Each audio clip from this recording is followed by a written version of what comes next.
Hello, मी दीपाली. स्वागत आहे तुमचं आनंदी पार्कमध्ये. तर आज आहे होळी. होळी पौर्णिमा. तर मी सकाळी उठून लवकर अंघोळ वगैरे करून घेतली आणि रात्रीच मी दळण आणलं होतं ताजं म्हणजे रात्रीच गहू दळून आणलं होतं. पहिलंही गव्हाचं पीठ होतं, पण म्हणलं ते उष्ट असतं, त्याचं नको, नैवेद्य वगैरे करायचा असतो आपल्याला, म्हणून मी दळून आणलं होतं. ते तसंच ठेवलं होतं, कारण रात्री डब्बा घासून ठेवला होता. आता पुसून पीठ ओतून ठेवलं डब्यामध्ये आणि मॉइश्चरायझर क्रीम आणि टिकली वगैरे लावून घेतली, कारण एकदा स्वयंपाकाला लागलं की परत वेळच मिळत नाही. डायरेक्ट जॉबला निघतानाच आवरावं लागतं.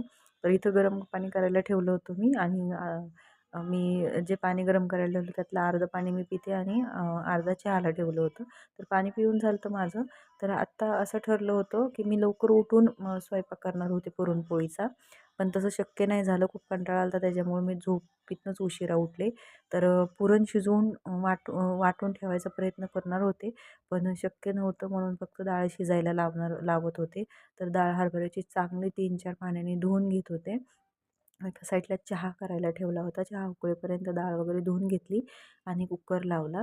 तर काही जण म्हणतात की पुरण कुकरमध्ये शिजवलं तर पातळ होतं. तर माझं कधीच पातळ झालं नाही कुकरमध्ये शिजवते तर मी डाळ. तर डाळ व्यवस्थित धुवून घेत होते. जशी धुईल तसं पांढरं पाणी तिचं निघत होतं.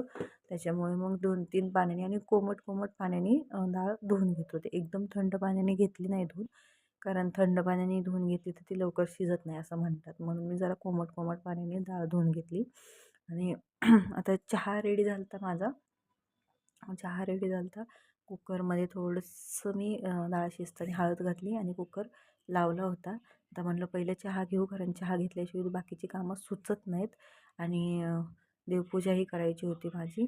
तर आता चहा झाला होता, मी चहा घेत होते मी. म्हटलं चहा घेऊया, कारण त्याच्याशिवाय बाकीची कामं सुचणार नाही, कारण मला स्वयंपाकही करायचा होता. मिस्टर जाणार होते जॉबवर, मलाही यायचं होतं. सुट्टी नव्हती त्यांनाही मलाही, आणि मुलांसाठी खायला करून ठेवायचं होतं, त्याच्यामुळे चहा घेऊन झालं. आता पीठ मळत होते, पीठ मळून ठेवणार होते आणि मग भाजीला फोडणी देणार होते. तर कुकर लावून ठेवला होता मी. कुकरची शिट्टी चालू होती. एक शिट्टी झाली, मला अजून 2-3 शिट्ट्या करून घ्यावे, म्हणजे कारण संध्याकाळी परत आलं की ते थंड झालेले असणार आहे, मग थोडंसं गरम करून वाटता येईल पुरण.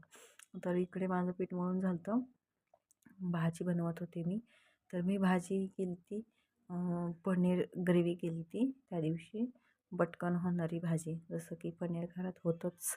वाटाणा वगैरे सोलला आणि पनीरची भाजी टाकली होती. तोपर्यंत पीठ भिजवतं. माझं झालं होतं असं की आधीचं पीठ होतं ते थोडं जाड दळून आणलं होतं, त्याचं जाड दळल्या गेलं होतं. त्याच्यामुळे त्याच्या चपाती खूप कडक होत होत्या, म्हणून जरा भिजत ठेवले की चपात्या छान होणार होत्या. आणि आता मी पुरण वगैरे झालं